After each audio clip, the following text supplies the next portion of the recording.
Hello दोस्तों, आप सभी का स्वागत है एक बार फिर से आपके अपने शो फ्यूजन टेक शो पर। आज के इस हम नए शो में जानेंगे कि how to manage our money, how to save our money. ये एक नया टॉपिक है, थोड़ा अजीब लग रहा होगा, लेकिन पूरी भारत में, पूरी दुनिया में ये एक ऐसा टॉपिक है जिसके बारे में कोई बात नहीं करता। बात हम कर रहे हैं किस टॉपिक पे? हम अपना पैसा कैसे मैनेज करें। सपोज दैट आप 20,000 रुपया कमाते हो, ठीक है?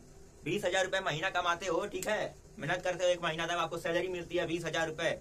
लेकिन 20,000 रुपए में बहुत सारे खर्चे होते हैं ना। अगर कोई फैमिली, मान लो ये एक घर है, ठीक है? 5 लोग रहते हैं, 5 लोग रहते हैं। एक मुखिया होगा, कम से कम 20,000 रुपए महीना कमाता होगा, ठीक है? तो आप 20,000 रुपए महीना कमाते हो तो आपके बहुत सारे खर्चे होंगे, बहुत सारे खर्चे होंगे ना, बहुत सारे खर्चे होंगे। तो 20,000 रुपए में से मान लो खाने पीने का खर्चा, कहीं आते हो जाते हो उसका खर्चा, दवा का खर्चा, कपड़े का खर्चा, बच्चा अगर पढ़ रहा है तो उसके स्कूल की फीस, सब मिला के 20,000 रुपए में से ही आपको मैनेज करना होता है। ऊपर से हो सकता हो आपको कुछ ऐसी आदतें लगी हो जिसके कारण आपको कुछ 1,000, 2,000, 3,000 हर महीने में फालतू खर्च करना होता हो। कुछ लोग होते हैं फालतू का सामान खरीद खरीद के खाते हैं, समझ सकते हो आप, होशियार भी हो। तो आप अपना मान लो 20,000 रुपए ही आपकी सैलरी है एक महीने की, और आपको पूरा घर चलाना है, पूरा बच्चे की फीस देनी है, खाने पीने का पूरा एकदम A to Z ध्यान उसी 20,000 रुपए में रखना है। तो आप कैसे रखोगे? आपको कुछ तो ऐसा प्लान बनाना होगा ना कि आपका सारा जो भी खर्चा है 20,000 रुपए में मैनेज हो जाए। तो हम इसी चीज पे बात करेंगे।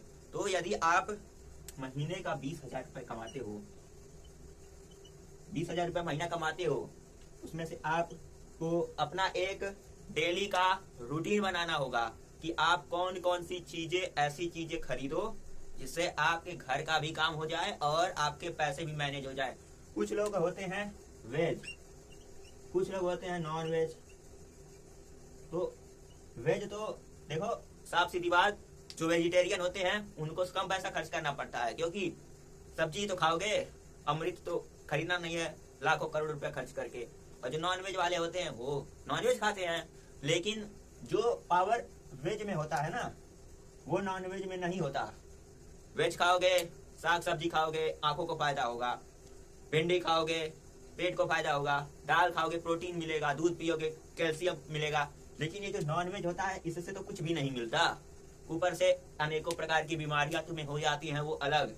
तो बहुत ऐसी सारी चीजें हैं जिनको यदि आप मैनेज करो तो आपके घर का सारा खर्चा अंडर 20,000 में हो जाएगा। तो हम बात करने वाले हैं किन किन चीजों पे। वेज और नॉन वेज तो आपके ऊपर है, अगर आपको बहुत सारा पैसा खर्च करना है। कुछ लोग का होता है एक महीने में 2,500 से 3,000 रुपए की सब्जी खरीदते हैं, पूरा चल जाता है। कैसे? सीजन के अनुसार सब्जी भी महंगा होता है, जब किसी चीज की मात्रा बहुत ज्यादा हो जाती है तो सब्जी कम हो जाता है। सपोज दैट मान लो हम गोभी खरीदते हैं, जब गोभी का सीजन होता है तो वही 150 रुपए किलो बिकता है ना। फिर जब यही मात्रा ज्यादा हो जाता है तो यही सीधे 50, 20 रुपए और अंत में 15 से 10 रुपए किलो आ जाता है। तो सस्ता हो गया ना। और ये क्या है, ये मासा जी 400 रुपए मिलते हैं और आगे चल के 600 रुपए हो जाता है। तो 600 रुपए में अगर तुम 1 किलो ये खरीदते हो नॉन वेज, उसी में 400 में तो 600 रुपए में तुम्हारा एक हफ्ता का वेजिटेरियन साग सब्जी फल फूल खाओगे तो 700 रुपए में एक हफ्ता चलेगा 600 रुपए में। तो ये फायदा है ना, तुम्हारा पैसा भी बचेगा, 20,000 रुपए में सारा मैनेज हो जाएगा। जहां पे तुम 700 रुपए में एक हफ्ता खाना खाओगे, नॉनवेज का क्या है, उसी 600 में एक दिन चलाओगे तो तुम्हारा घाटा जाएगा। ऊपर से कुछ लोग होते हैं जिनको फैशन करने का बहुत शौक होता है, हजारों रुपए कपड़े पे खर्च कर देते हैं सारा पैसा। तो वो भी एक लॉस्ट ऑफ मनी है ना। कपड़ा खरीदोगे डेली फैशन के लिए 2,000, 3,000, 1,500, 500, तो नुकसान है ना। सिंपल रहो। क्या 10 लोग को दिखावा करने की जरूरत है? 10 लोग को दिखाओगे कि हमारे पास 2-3 हजार रुपए का कपड़ा है, उस कपड़े को तुम्हारे शरीर को ही तो ढकना है यार।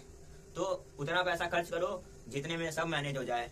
दिखावा जो लोग करते हैं वो अंत में किसी काम के नहीं होते, भिखारी बन के घूमते हैं। और जो लोग अपना टाइम, अपना पैसा मैनेज करते हैं वो लोग फ्यूचर में चल के, क्योंकि सीढ़ी धीरे धीरे चढ़ी जाती है, जो लोग एक ही बार हवा में उड़ते हैं वो नीचे ही आके गिरते हैं। तुम देखे हो वो कबूतर और कछुआ वाला कहानी। कछुआ क्या करता है, कबूतर से कहता है कि कबूतर भाई हमको हवा में उड़ना है। क्या कहते हैं कबूतर, लकड़ी का डंडा लाते हैं, अब कछुआ अपने मुंह से पकड़ लेता है। फिर क्या होता है, जब कछुआ हवा में उड़ता है तो वो बहुत खुश हो जाता है और क्या मुंह से खोलता है, उसके बाद कछुआ नीचे गिरता है। वो तो उसके पास ये स्केल होता है ना, उसका जो खोल होता है मजबूत होता है तो बच जाता है। तो इसी तरह आप भी दूसरों को देखकर, अगर कोई 5,000 का कपड़ा पहन रहा है तो उसके पास उतनी कैपेसिटी होगी। अब आप 20,000 रुपये महीना कमाओगे, अधिकतम कितना कमा लोगे यार, 30,000 35,000 मान लेते हैं। 35,000 रुपये तुम महीना कमाते हो, उसमें से तुम 5,000 रुपये शर्ट कपड़े खर्च कर देते हो। नॉनवेज खाते हो उसको अलग, उसमें फालतू पैसा महीने में 4-5-10 बार खाओगे, 5,000 5-5 10,000 10,000 ऐसे ही कट गया। 3-4,000 रुपये बच्चे की फीस हो गई, बिजली का बिल अलग, खाने पीने का खर्चा अलग। तो ऐसे ही 15-20,000 रुपये इसमें खर्च करते रहे हो। बीमार तो हो गए ही ना, ऐसा तो है नहीं कि महीने में पूरा 300 दिन ठीक ही हो। कुछ लोगों के साथ ऐसा होता है जो लोग अपना डाइट करते हैं, अच्छे से रहते हैं, व्यायाम करते हैं, योगा करते हैं, एक्सरसाइज करते हैं, सुबह सुबह योगा करते हैं ऐसे बैठ के, फिर दौड़ते हैं, कुछ लोग वॉकिंग करते हैं 1-2 किलोमीटर, तो वो फिट रहते हैं, हेल्दी रहते हैं, तो उनका जो शरीर का व्यवस्था होता है सब अच्छा रहता है, तो बीमार नहीं होते। लेकिन कुछ लोग होते हैं, अब तुम इसे खाओगे, मेरा फोकस इस पे है और इन सब चीजों पे है, क्योंकि यही वेस्ट ऑफ मनी है। तो इन सबको खाओगे, शरीर में चर्बी बढ़ेगा, सांस लेने में प्रॉब्लम होगी, कोलेस्ट्रॉल ज्यादा होगा, बीपी बढ़ेगा, शुगर बढ़ेगा, तो फालतू पैसा खर्च होगा ही। ऐसा चीजें खाओ जिसके कारण पैसा ना खर्च हो। दाल खाओ, साग खाओ, सब्जी खाओ, गाजर खाओ, चुकंदर खाओ, आम खाओ, सीजन में, ठंडी सीजन में आम आता है, गर्मी में कुछ और आता है, पपीता खाओ, पपीता बहुत अच्छा होता है, केला खाओ, घर में पेड़ लगा लो, अमरूद खाओ, ये सब अच्छा है। प्राचीन रीति रिवाजों को देखो, उस समय तो ये सब कुछ नहीं था। लोग कैसे मैनेज कर लेते थे, पहले 150-150 रुपए की तनख्वाह होती थी, तो सब जमाना अलग था, महंगाई नहीं थी। आज के समय तो बहुत महंगाई है। अब यही ले लो, गैस है 1,050 रुपए है, 1,050 रुपए गैस पे खर्च होता है, वो महीने का मान लो। तो अगर आप मैनेज करो, और मान लेते हैं कि अगर तुम्हें 35,000 रुपए में एक अच्छी सी बाइक खरीदनी है 90 या 1 लाख रुपए की, तब तो तुम खरीद चुके, क्योंकि उतना पैसा तुम बचा ही नहीं पाओगे। 5 साल भी अगर तुम मेहनत करते हो तो कितना बच जाएगा, 10-100। मान लो अगर एक बाइक खरीदनी है तो कम से कम 1 साल तो तुमको लगेगा ही। कुछ लोग होते हैं अच्छा फोन खरीदते हैं EMI पे, यार 25-30 हजार रुपए की मोबाइल तुम खरीदते हो, ठीक है, और वही काम, जो काम तुम्हारा 25,000 का मोबाइल करता है, वही काम तुम्हारा आज के जमाने में 10,000 रुपए का मोबाइल भी करता है। फोटो खींचते हो, एक से एक अच्छी टेक्नोलॉजी वाली मोबाइल आ चुकी है, तो इसमें भी फालतू पैसा लोग खर्च करते हैं। तो ऐसी चीजों को लिस्ट बनाओ, पूरा एक टाइम टेबल बनाओ जिसमें ये लिखा हो कि कौन सी चीजें हम खर्च करेंगे तो हमारा ज्यादा पैसा बचेगा, कौन चीजें हम फालतू पैसा खर्च करेंगे तो हमारा नुकसान होगा। एक ऐसे पूरा चार्ट बनाओ ऐसे, उसमें लिखो लॉस और बचत वाला, उसमें लिखो कि कौन सी चीजें हम खरीदें जिससे हमारा पैसा बचे और कौन सी चीजें ना खरीदें जिससे हमारा पैसा खर्च ना हो जाता। तो इस तरीके से आप चाहो तो अपना डेली का बजट बना सकते हो, क्योंकि ऐसा तो है नहीं कि महीने में एक बार खाते हो, हर रोज 150 रुपया तो खाने पर खर्च होता होगा, तो उस हिसाब से बजट बनाओ। कुछ लोग होते हैं उनको गलत तरह की आदत होती है, उसमें पैसे फूकते हैं, तो उन सब से बचो। तो अगर आप मैनेजमेंट सीखना चाहते हो तो हमारे चैनल को सब्सक्राइब करो। ये पहला वीडियो था, और अगली वीडियो में हम पूरा डिटेल से किसी एक टॉपिक के ऊपर पूरा डिटेल में हम आपसे बात करेंगे, मैनेजमेंट के बारे में, SIP के बारे में, बहुत सारी चीजें सीखेंगे। तो चैनल को सब्सक्राइब कर लीजिए। मिलते हैं अगली वीडियो में। Thank you for watching.